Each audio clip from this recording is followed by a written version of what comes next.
We are all living in strange times.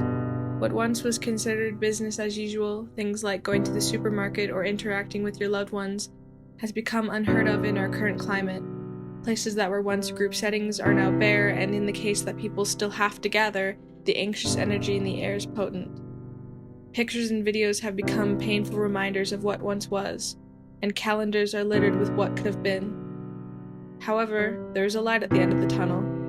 This obstacle will ultimately be overcome, which brings up the question, how will the world be different after we move forward? Perhaps the coronavirus will teach us how to be more considerate or proactive when it comes to sickness and disease. In a world like ours, where the only thing you can count on is constant change, the most important thing to remember is that we will adapt. As humans, we have an inherent ability to acclimatize and change to the circumstances we are given. We will eventually come to live life in a new normal. We will come to forget, although not in its entirety, the scale of this pandemic and how we trod on eggshells every time we left our homes. It will be a thought in the back of our minds as we go to embrace our friends and family without hesitation and occupy the same space with newfound ease.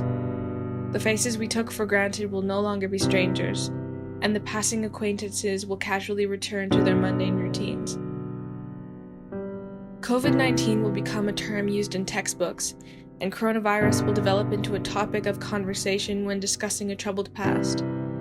We will return to normalcy, not out of ignorance for the devastation this pandemic caused, but for our survival.